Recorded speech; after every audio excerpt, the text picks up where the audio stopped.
Chut.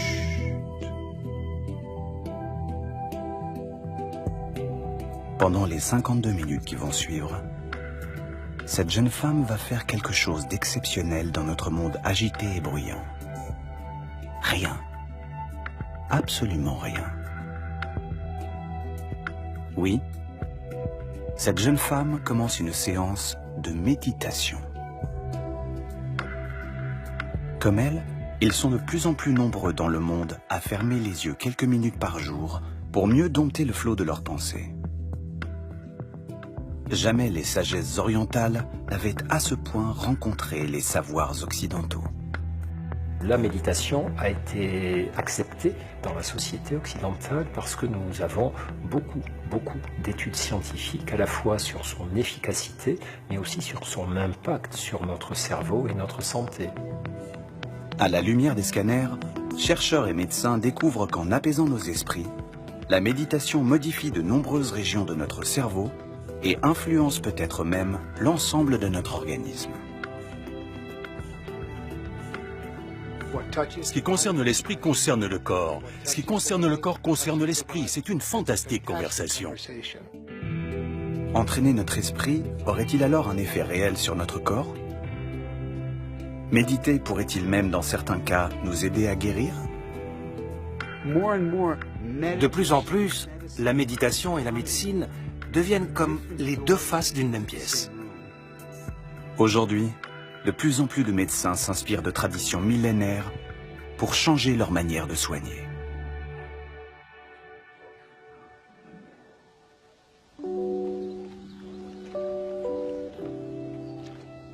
En quittant les ashrams de l'Inde, la méditation s'est progressivement détachée de ses origines religieuses.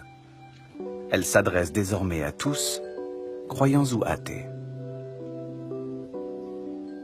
Si cette forme de méditation moderne s'appelle méditation de pleine conscience, c'est parce qu'elle cherche simplement à nous rendre attentifs à tout ce qui nous passe par la tête, à nos émotions intimes comme à nos sensations corporelles. Ce que beaucoup de gens ignorent avant de commencer à méditer, c'est que la méditation est une pratique très corporelle. C'est pas juste une cogitation, une réflexion approfondie, une observation de nos pensées. C'est vraiment un moment où on se met à l'écoute de sa personne globale. On regarde ce qui se passe dans notre corps, comment nous respirons, comment nos pensées circulent, comment on accueille les sons. Finalement, c'est une position d'observateur bienveillant. On ne cherche pas à provoquer quoi que ce soit, juste à se rendre présent. Connu pour ses nombreuses publications sur la méditation, le docteur Christophe André est surtout le premier médecin en France à lui avoir ouvert les portes de l'hôpital. Celle de l'hôpital Sainte-Anne précisément. Depuis 2004, ce haut lieu de la santé mentale utilise la méditation pour aider les patients qui souffrent de dépression chronique et de troubles de l'anxiété. Nous, dans le service, nous considérons que la méditation est une approche complémentaire. Elle n'a pas pour vocation de dire « arrêtez les antidépresseurs, c'est mauvais, les psychothérapies, c'est du blabla, laissez tomber ». Nous, on pense que c'est très bien d'avoir des antidépresseurs, des psychothérapies, mais on pense aussi que ça ne suffit pas parfois et qu'on peut encore amplifier, augmenter, améliorer sa santé avec des approches complémentaires comme la méditation. Pour commencer notre exercice de pleine conscience, les mains sont sur les cuisses ou vers les genoux, les paumes peuvent être tournées vers le bas. À Sainte-Anne, c'est Florent Dulon qui encadre aujourd'hui les séances. Pendant 8 semaines d'affilée, il applique un véritable protocole thérapeutique qui alterne entraînement à domicile et rendez-vous hebdomadaire à l'hôpital. Vous allez ouvrir votre main, je vais vous mettre ce petit truc dans la paume de la main. Et juste, vous, pour l'instant, faites rien, vous le regardez. Un petit truc qui n'a peut-être l'air de rien comme ça, mais ce grain de raisin aide en fait les patients dépressifs à sortir de leurs idées noires et morbides. C'est un moyen étonnamment simple de focaliser ses pensées sur l'instant présent. Découvrant sa texture, donc on peut appuyer un petit peu avec la pulpe du doigt, le presser un peu entre le pouce et l'index, et puis lentement on va l'amener tout près de l'oreille. et on va le presser un peu et essayer d'écouter le son qu'il produit à notre oreille. Et puis délicatement, on va l'amener de l'oreille aux narines. Et maintenant, doucement, on le descend et on le met dans la bouche, sur la langue. Ce sera toujours le premier pas de la pleine conscience, c'est de voir quand notre esprit, notre mental, nous embarque ailleurs. Chez certaines personnes, ce grain de raisin n'est pas agréable. Chez d'autres, c'est plutôt des commentaires ou de jugements. Pourquoi il nous fait faire cet exercice? Et c'est de venir accueillir et prendre en compte tout ça, toutes ces pensées qui viennent nous mettre en dehors de l'exercice. Et l'idée, c'est pas du tout de faire abstraction de ça, mais c'est d'en prendre conscience et toujours, pour nous entraîner, en revenir au moment présent et à l'exercice tel qu'il est demandé. À première vue, on a quand même du mal à croire que mâcher des grains de raisin puisse faire aussi bien qu'avaler des petites pilules. C'est pourtant ce qu'a constaté Nathalie, victime d'attaques de panique récurrentes depuis son enfance. Pour elle, l'accompagnement thérapeutique dispensé à Sainte-Anne a fait plus en 1 an que 40 ans de surenchère médicamenteuse. Depuis que je médite, les attaques de panique se sont vraiment espacées, elles sont beaucoup plus rares. Bon, les médicaments, ponctuellement, ils peuvent aider. Je prends plus du tout d'antidépresseurs, mais par contre, les anxiolytiques, il peut m'arriver d'en prendre de manière très très ponctuelle, mais plus du tout de manière régulière. Ce qu'on montre à la fois en tant que médecin, en observant l'évolution des patients, mais aussi dans les études, de neuroimagerie, etc., c'est que apprendre la méditation à des patients fragiles sur le plan dépressif leur permettait de limiter considérablement le risque de rechute dans les années qui venaient et que ça avait la même efficacité que le maintien sous antidépresseurs. L'expérience menée depuis 15 ans à Sainte-Anne confirme le résultat d'études cliniques conduites en Europe et en Amérique du Nord. Quand on a déjà connu 2 épisodes dépressifs majeurs, méditer 20 minutes par jour réduit de 50% le risque de rechute.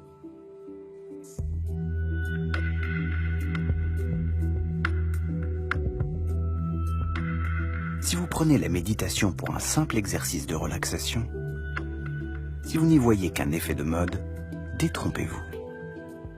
De plus en plus de médecins reconnaissent aujourd'hui ses vertus antidépressives. Et les chercheurs commencent même à pouvoir les expliquer.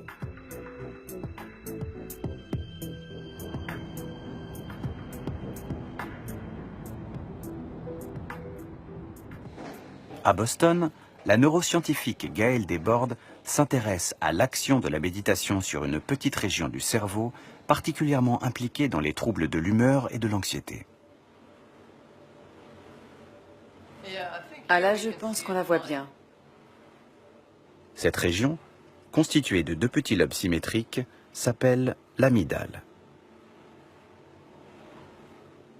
L'amygdale, c'est une partie du cerveau limbique qui est donc impliquée dans les émotions. Donc l'amygdale est souvent décrite comme le centre de la peur ou de l'anxiété ou de l'angoisse. Les personnes qui souffrent de troubles d'anxiété ou de traumatisme ont eu plus d'expériences qui engagent l'amygdale, donc l'amygdale a grandi. Et l'une de mes hypothèses, c'est que les effets sont réversibles.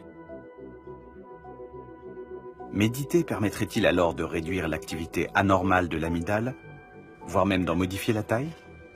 Pour le savoir, Gaëlle Desbordes propose à des patients dépressifs de participer à un stage de 8 semaines de méditation. Elle les fait passer sous scanner au début et à la fin de l'entraînement. Vous allez voir des phrases apparaître sur l'écran et vous allez devoir réagir en fonction de ce qu'elles représentent pour vous. D'accord? Ça va? Alors vous pouvez aller vous installer dans le scanner. Sur l'écran placé devant leurs yeux, les patients voient défiler des phrases symptomatiques de leur état psychique. Le genre de phrases qu'ils ne peuvent pas s'empêcher de ruminer en permanence pendant leur crise de dépression. Si vous avez bien compris et si vous êtes prêts, appuyez sur le bouton. Super, on peut commencer.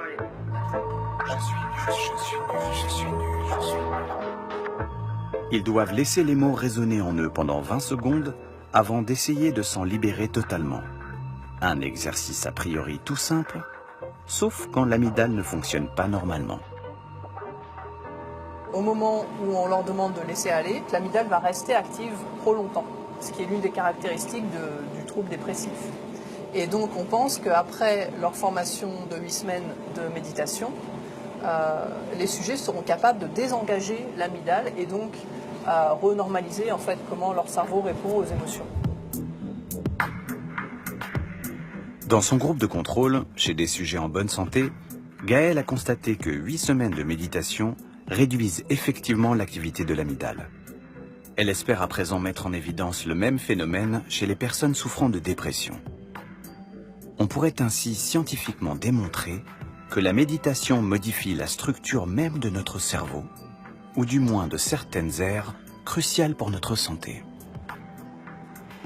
Le but de ces études neuroscientifiques, c'est d'avoir des données qui démontrent l'efficacité de ces interventions à base de méditation, mais aussi par quel mécanisme elles fonctionnent, et peut-être aussi de prescrire des interventions de méditation comme une forme de thérapie qui soit reconnue, qui soit validée scientifiquement, déterminer combien de temps les gens doivent pratiquer, est-ce qu'il est nécessaire de le faire tous les jours, est-ce qu'il est nécessaire de le faire pour une durée déterminée ou pas, c'est ce qu'on espère pouvoir démontrer dans les années à venir. Quand le programme de Gaëlle Desbordes sur l'amygdale livrera ses résultats définitifs, cela permettra d'améliorer encore la prise en charge des patients et de traiter durablement les troubles dépressifs. Gaëlle et son équipe espèrent en effet découvrir comment entraîner efficacement son cerveau pour qu'il puisse corriger par lui-même certains de ses dysfonctionnements. Depuis l'IRM, on a découvert qu'il y avait également des changements qui pouvaient exister dans le cerveau après avoir pratiqué.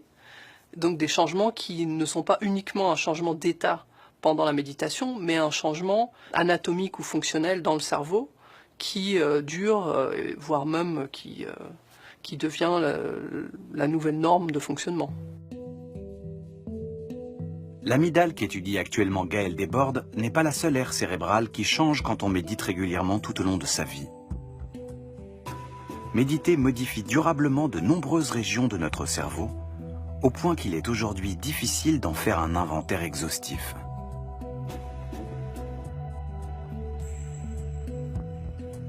Alors non. Définitivement non. Notre méditante ne fait pas rien depuis qu'elle a fermé les yeux. Elle stimule intensément ce que les spécialistes appellent neuroplasticité.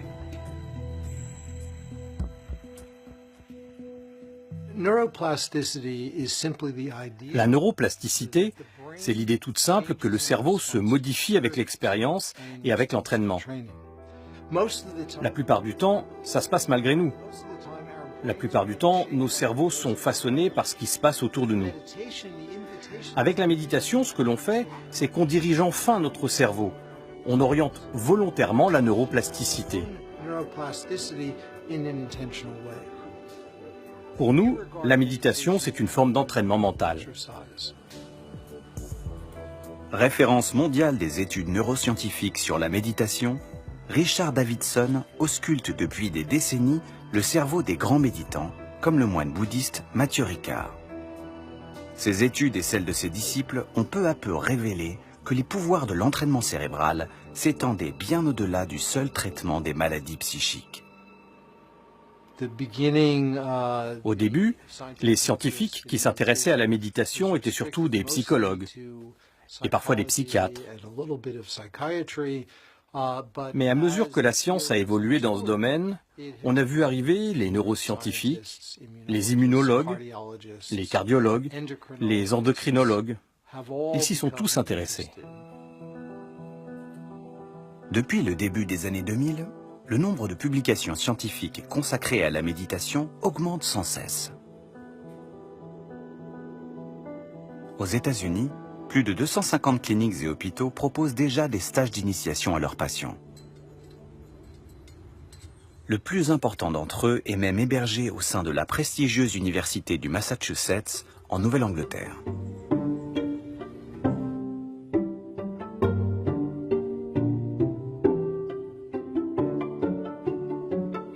Center for Mindfulness de Worcester, c'est un peu la Mecque de la planète méditation, le temple de la pleine conscience. Ici, on marche en pleine conscience, on sourit en pleine conscience, on s'étire en pleine conscience, et on finirait même par s'endormir sans en avoir conscience.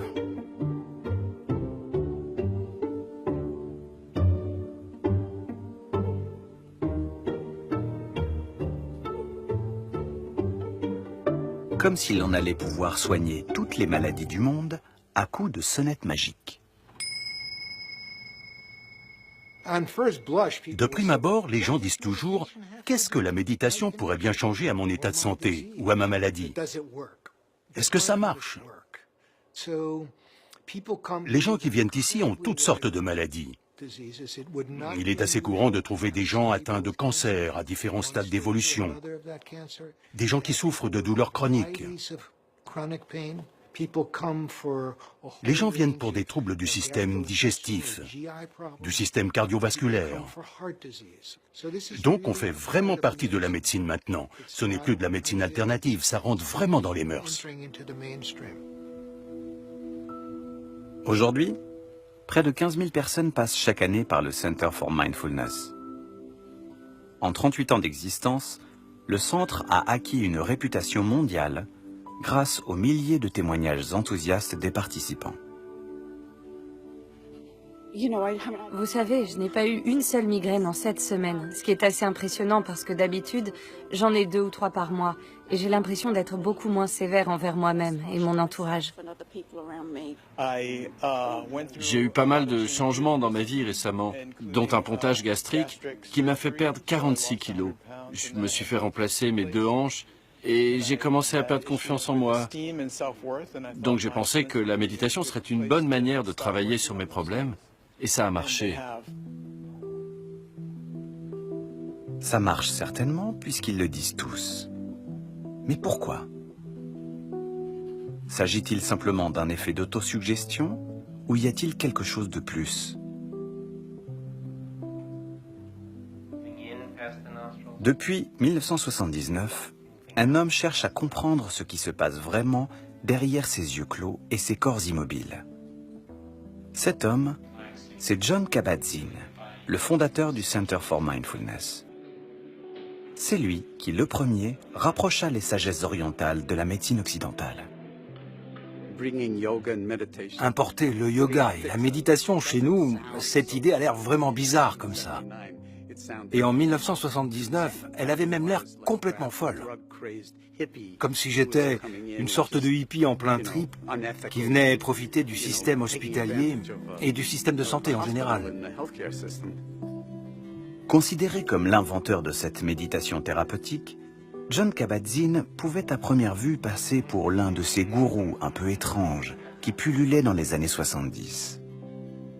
C'est pourtant au sein du très sérieux Institut technologique du Massachusetts, le fameux MIT, que ce chercheur en biologie moléculaire codifia pour la première fois le cycle de 8 semaines qu'on applique aujourd'hui de Boston à Paris. Notre première méditation se fera en mangeant. Je vais vous distribuer des grains de raisin secs et la consigne, c'est de les prendre simplement dans votre main et de les regarder comme si vous n'en aviez jamais vu auparavant. Si cette scène vous dit peut-être quelque chose, si rien ne semble avoir changé depuis 40 ans, c'est que le programme conçu par Jon Kabat-Zinn avait vu juste dès le début. Il s'était attaqué avant les autres à l'un des plus grands fléaux de notre époque actuelle. Une des choses qui m'ont inspiré, c'est le rapport sur la santé publique de 1979 intitulé « Être en bonne santé ». C'était la première fois que les autorités médicales déclaraient que le stress était un facteur majeur de morbidité et de mortalité. En d'autres termes, un facteur de maladie. Et on en sait maintenant suffisamment pour comprendre que ça affecte les enfants d'une manière particulière, que ça touche les adultes d'une autre manière. L'Organisation mondiale de la santé a bien raison de dire que le stress, c'est la grande pandémie du XXIe siècle.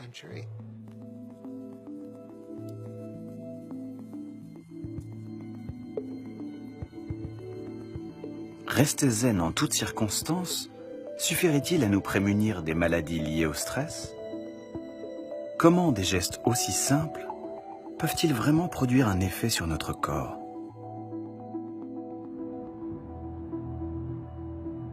À l'université de Madison, Richard Davidson a démontré que la méditation réduit le stress, mais lutte aussi contre les réactions excessives de notre système immunitaire qui conduisent à des maladies inflammatoires. Une des questions centrales qui revient souvent dans ces études porte sur l'impact de la méditation sur l'inflammation. Parce que l'inflammation est à la source de nombreuses maladies chroniques. On sait que les maladies cardiovasculaires, le diabète, l'arthrose et même des formes de démence comme la maladie d'Alzheimer ont toutes une dimension inflammatoire. Et il y a de bonnes raisons de croire que la méditation a un effet anti-inflammatoire, qu'elle peut agir sur les agents biologiques responsables de l'inflammation.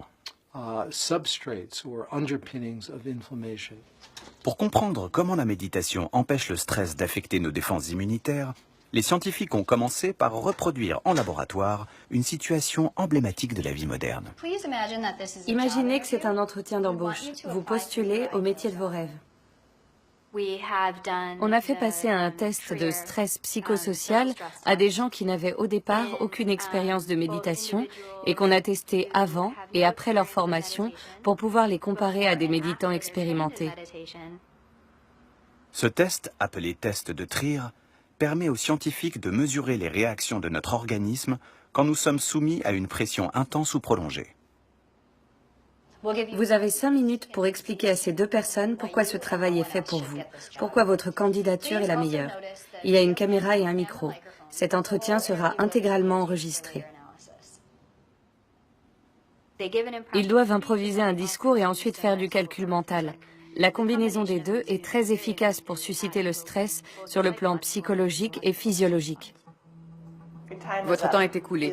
Laissez vos notes sur la table et dirigez-vous vers le micro. Chez la plupart d'entre nous, le stress est l'exemple type d'une stratégie d'adaptation-réaction.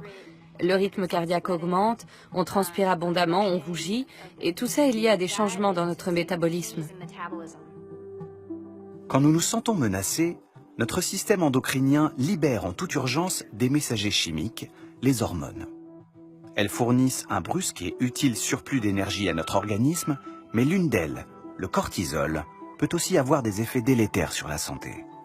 C'est la surproduction de cortisol qui provoque l'affaiblissement général de nos défenses immunitaires et favorise du même coup les réactions inflammatoires.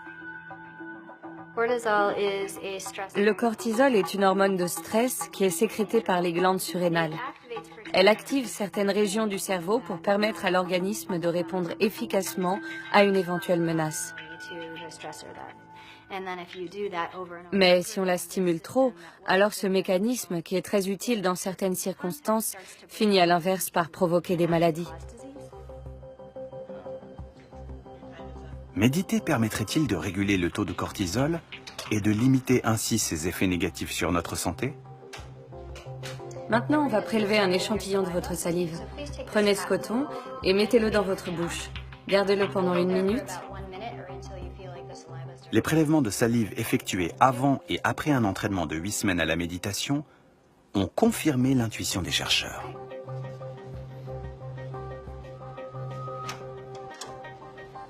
Avant d'apprendre à méditer, les sujets produisent beaucoup de cortisol quand ils font l'exercice et l'évacuent difficilement une fois le stress passé.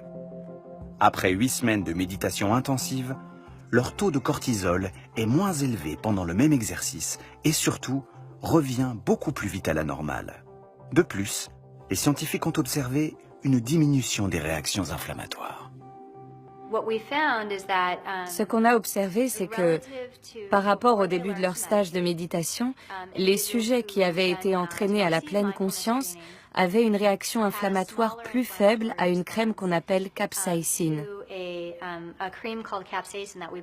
On l'applique sur la peau et ça provoque une petite inflammation. Cette inflammation est plus faible après l'entraînement que chez les gens qui n'ont jamais médité. Et donc, si vous pouvez contrôler votre perception du stress, vous pouvez aussi moduler votre réponse physiologique au stress. Ah, les étonnants pouvoirs de l'entraînement mental. Ainsi donc, notre méditante ne muscle pas son cerveau en vain, elle lui donne aussi les moyens d'agir sur l'ensemble de son corps, au point de modifier ses équilibres complexes que les scientifiques appellent joliment psycho-neuro-immuno-endocrinologiques, parce qu'ils unissent nos pensées, nos émotions et leurs effets sur la santé. Ce sont les interactions permanentes entre corps et esprit qu'on cherche aujourd'hui à mieux prendre en compte dans le traitement des patients.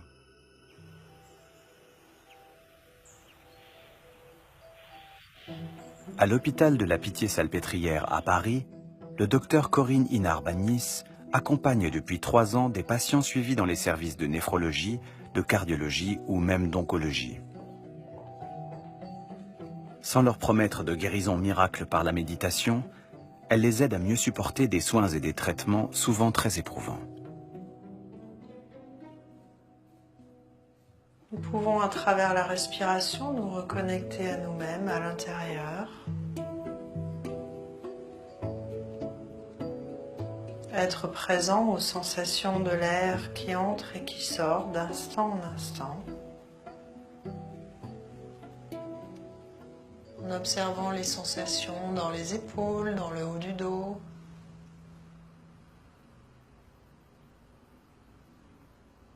Et en laissant les vertèbres se remettre les unes sur les autres, comme un collier de perles.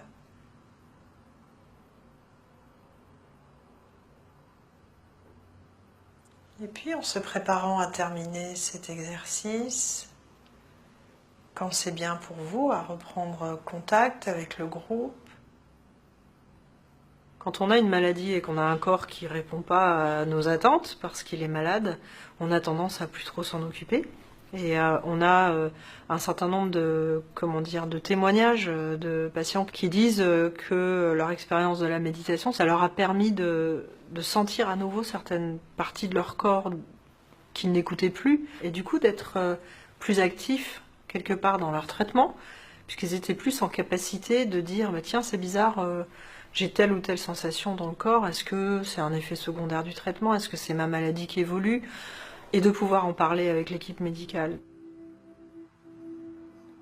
Quand on doit vivre toute sa vie sous surveillance médicale, apprendre à repérer l'évolution des symptômes, s'entraîner à contrôler les réactions de son organisme, savoir anticiper les malaises avant qu'ils ne surviennent, offre bien plus qu'un peu de douceur dans un monde de lutte. C'est même ce qui permet à Joyce de vivre aujourd'hui presque normalement, malgré son insuffisance cardiaque. J'ai un court-circuit électrique au niveau du cœur qui fait que quand mon cœur s'emballe, il ne sait plus s'arrêter.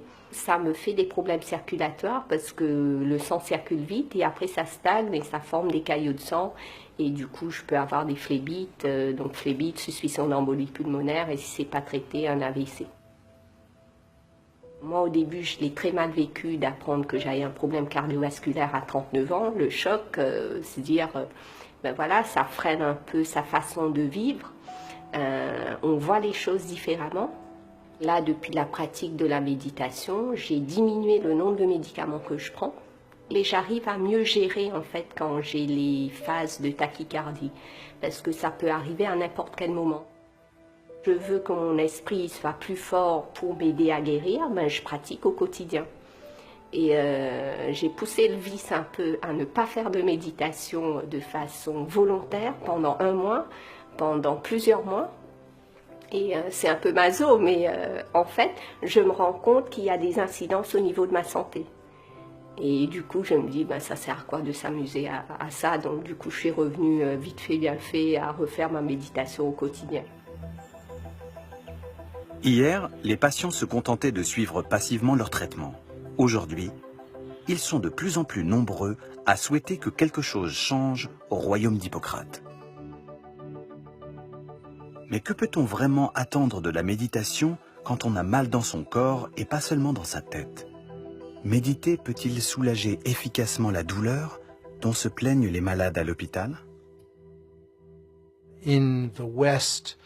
En Occident, dans la médecine contemporaine, on utilise une énorme quantité de médicaments pour traiter les problèmes de douleur, ce qui augmente la dépendance à ces médicaments partout dans le monde.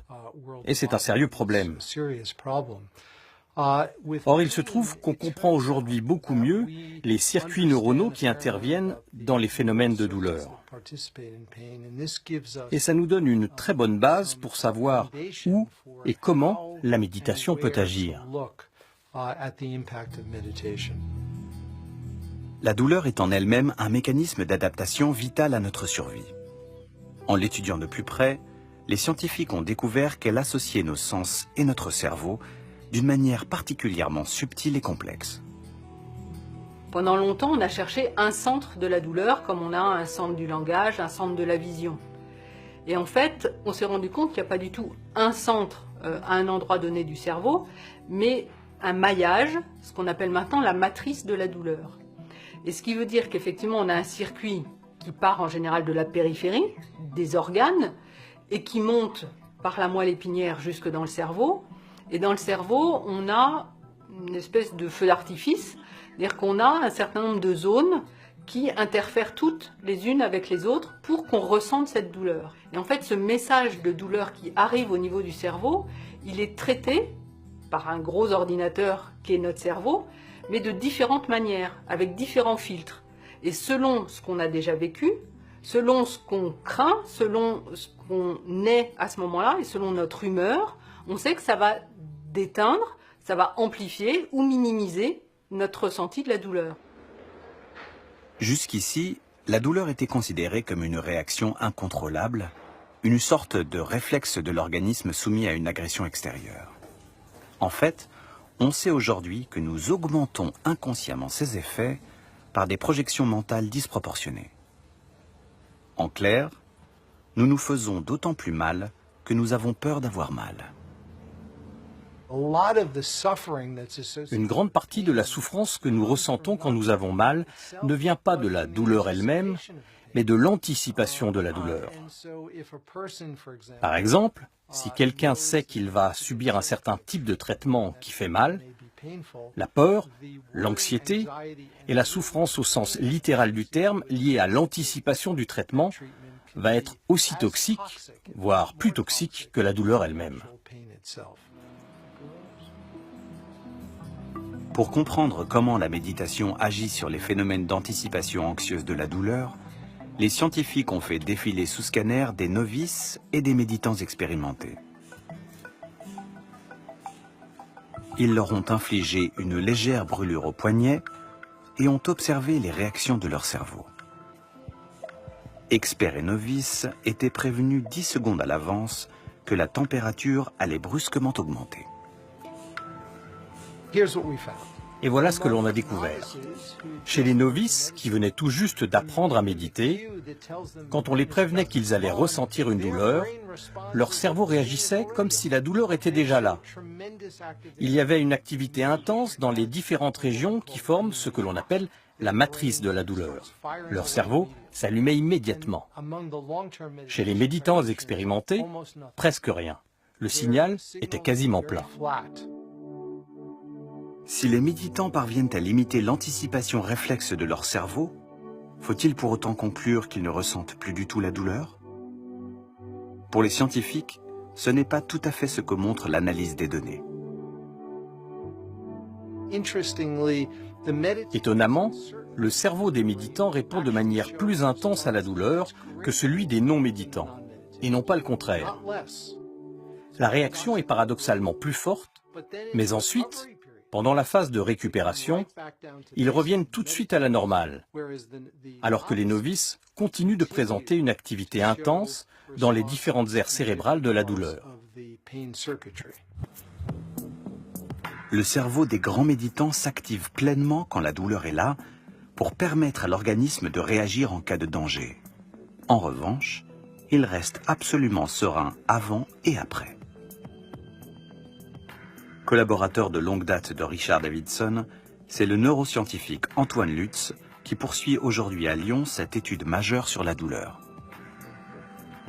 Nous, finalement, on essaie de comprendre au niveau neuronal qu'est-ce qui se passe et qu'est-ce qui expliquerait les résultats cliniques que l'on a pu trouver sur l'impact de la pleine conscience sur la douleur. On va se pencher notamment sur une région qui s'appelle l'insula, qui reflète tous les processus du ressenti de la douleur.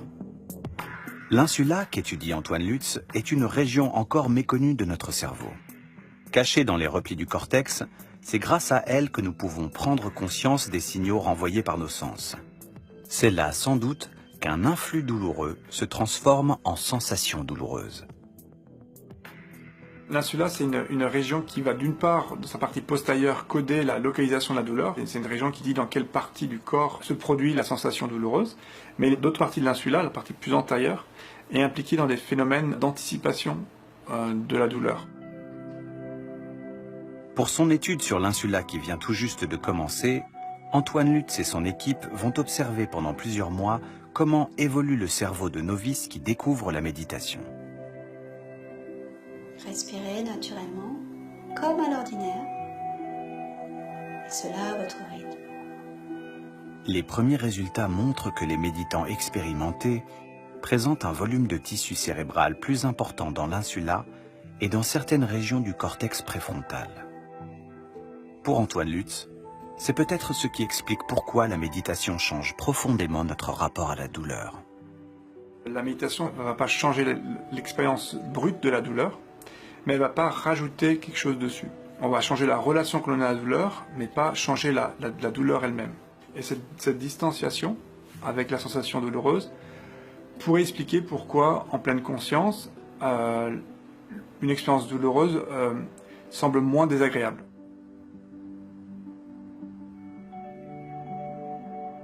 Méditer ne fera jamais de nous des fakirs insensibles à la douleur, mais on peut apprendre à contrôler certaines réactions automatiques de notre corps, même les plus pénibles et les moins agréables. Comme si nous disposions en nous-mêmes de ressources insoupçonnées, précieusement conservées dans les régions calmes et sereines de notre psyché. Comme si la méditation nous ouvrait en fait les portes d'une véritable pharmacie intérieure.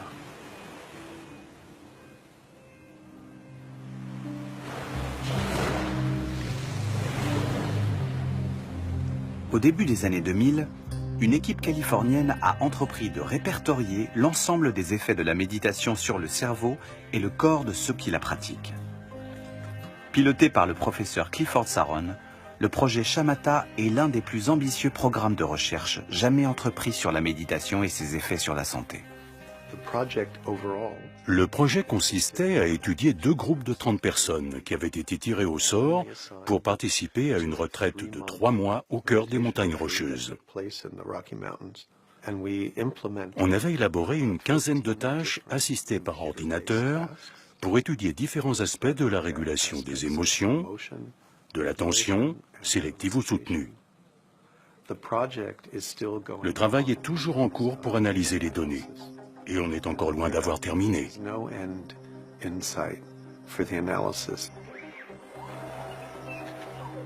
Parmi toutes les disciplines scientifiques impliquées dans le projet Shamatha, l'équipe de Clifford Saron a notamment intégré des généticiens et des spécialistes de biologie moléculaire.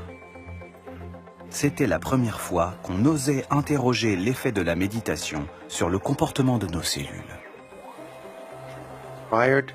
Avant cela, il n'avait jamais été démontré que les mécanismes du noyau cellulaire étaient susceptibles de réagir au changement d'état d'esprit ou à l'état mental du sujet. À première vue, difficile d'imaginer que méditer puisse avoir un effet sur les brins d'ADN contenus dans chacune de nos 100 000 milliards de cellules. C'est pourtant l'hypothèse avancée par Elissa Epel, chercheuse à l'Université de Californie-San Francisco. C'est elle qui a convaincu Clifford Saron d'observer les chromosomes de ces méditants. Elle s'intéresse en particulier à ces petites gaines de protection situées à chaque extrémité de nos chromosomes et que les spécialistes appellent télomères. On a les chromosomes, 23 paires dans chaque cellule. Et au bout de chaque chromosome, il y a un petit capuchon, comme le petit bout en plastique de votre lacet de chaussure. C'est ce qu'on appelle les télomères. Avec le temps, les télomères raccourcissent de plus en plus. Et quand ils sont trop petits, la cellule ne peut plus se diviser et donc ne peut plus continuer à vivre ni renouveler les tissus. C'est exactement ce qui fait qu'on tombe malade et qu'on finit par mourir.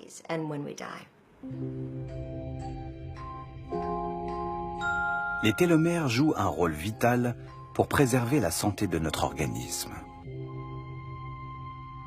Lorsqu'ils raccourcissent, notre patrimoine génétique s'érode progressivement et c'est ainsi qu'à la longue, nos cheveux se mettent à blanchir, notre peau à se rider et qu'apparaissent les maladies liées à l'âge.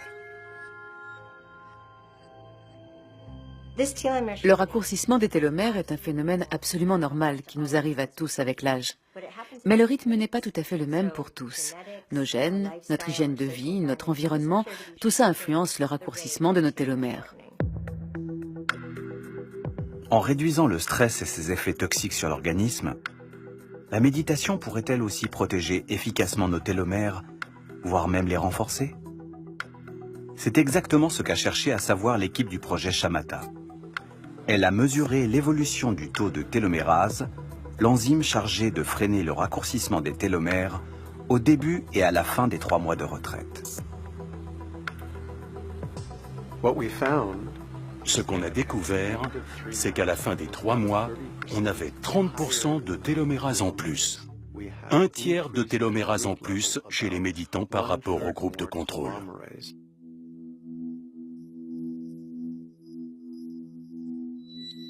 3 mois de méditation intensive, 1/3 de télomérase en plus. Avec cette expérience, on venait de mettre en évidence que la méditation pouvait influencer l'un des mécanismes les plus fondamentaux de notre biologie, le vieillissement cellulaire.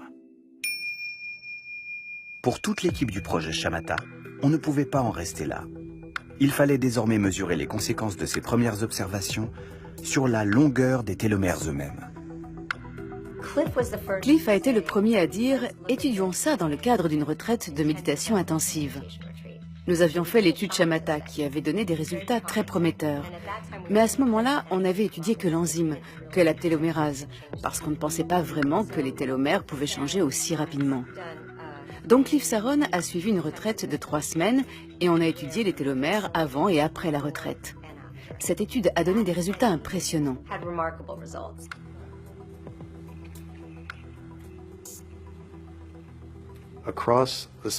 Sur une période de seulement 3 semaines, on a mis en évidence un rallongement significatif des télomères parmi les 26 méditants suivis.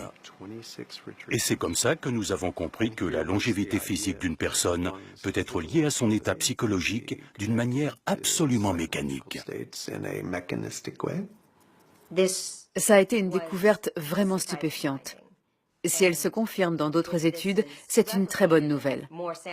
La méditation pourrait ralentir le rythme du vieillissement. Elle stimule la télomérase et renforce les télomères de sorte qu'ils raccourcissent moins vite avec le temps. Cette étude en est encore à ses débuts, mais nos résultats sont très encourageants et prometteurs.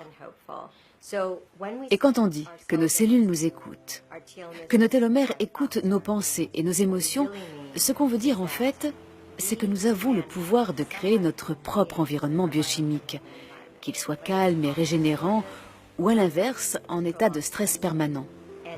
Et ça affecte vraiment nos télomères et la chimie de nos cellules. Rester jeune aussi longtemps qu'on cultive les charmes de l'instant présent. Prolonger sa vie en entretenant son cerveau comme on entretient son corps. La promesse est bien séduisante.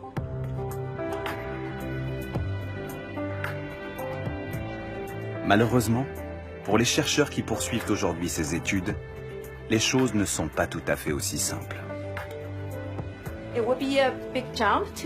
Ce serait un peu excessif de conclure que la méditation pourrait nous permettre de rester éternellement jeunes. Mais je crois que la longueur des télomères et l'activité de la télomérase sont des marqueurs biologiques importants pour mesurer la santé de nos cellules et le vieillissement cellulaire. Dans cette perspective, nos résultats, même s'ils n'en sont qu'au stade préliminaire, suggèrent que la méditation a bien un impact positif sur la biologie des télomères. Le vieillissement cellulaire est hélas un phénomène irréversible, mais il semble bel et bien possible de le ralentir, ou du moins d'éviter de l'accélérer. Il y a beaucoup de recherches dans l'industrie pharmaceutique pour arrêter le vieillissement et prolonger la jeunesse. On est encore loin d'avoir trouvé la solution, mais ce dont on peut être sûr, c'est qu'il est possible de vieillir en meilleure santé. On n'est pas obligé d'avoir toutes ces maladies chroniques qui nous font souffrir et qui nous coûtent cher. On peut cantonner ces maladies à la fin de la vie et rester plus longtemps en bonne santé. La découverte des effets de la méditation sur notre patrimoine génétique et la santé de nos cellules est sans doute à ce jour l'une des plus surprenantes et des plus prometteuses. Elle pourrait bien à terme renforcer encore l'intérêt des scientifiques pour ces pratiques issues du fond des âges. Ils sont de plus en plus nombreux désormais à constater leurs bienfaits.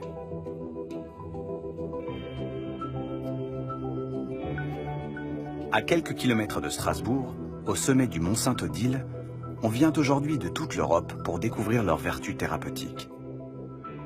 Ici, sous la direction du rhumatologue Jean-Gérard Bloch, médecins et professionnels de santé viennent préparer le premier diplôme de méditation délivré par l'université française. Longtemps, les disciplines médicales étaient très cloisonnées, même si tout le monde a dans l'idée que cette cloison est artificielle, mais aujourd'hui même ces séparations commencent à s'estomper et s'ouvre ainsi un champ de médecine intégrative, on commence à l'appeler comme ça, ou de médecine du corps-esprit, et qui pour moi peut peut-être même s'appeler médecine de l'être. Chaque année, au cœur de l'hiver, les médecins de demain apprennent à leur tour à respirer en pleine conscience, à marcher en pleine conscience, à mettre leur corps au repos pour mieux dompter le flot de leurs pensées. Après ces progrès extraordinaires de la médecine technicienne, il fallait que nous rattrapions un petit peu le retard pris par la médecine humaniste. Et là, voilà, j'ai le sentiment que nous sommes à une époque où les choses s'équilibrent dans ce sens.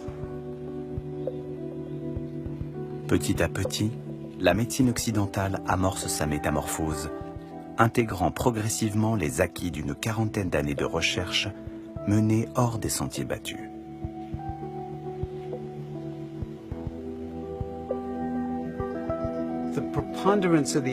Il y a de plus en plus de preuves qui montrent clairement ce qui se passe quand on arrête un peu de faire quelque chose et qu'on se contente d'être soi-même.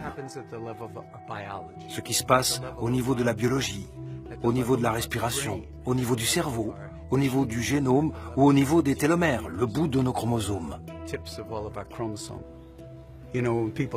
Les gens pensent que la méditation, c'est un truc bizarre, comme un rituel de magie, de conscience cosmique, ou quelque chose du genre. Mais ça n'a rien à voir. Il ne s'agit pas de partir dans le cosmos, mais d'être pleinement là où vous êtes.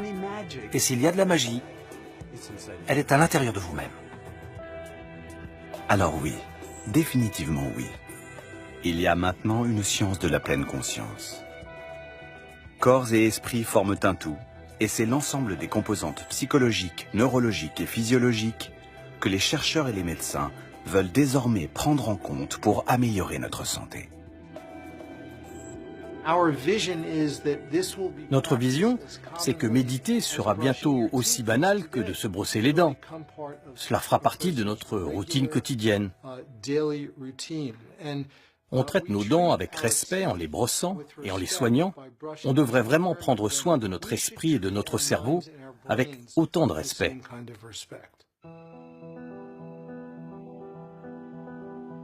Fermer les yeux pour prendre soin de soi. C'est ce qu'a fait notre méditante pendant presque 1 heure. C'est ce qu'elle fera demain, comme des milliers de personnes dans le monde.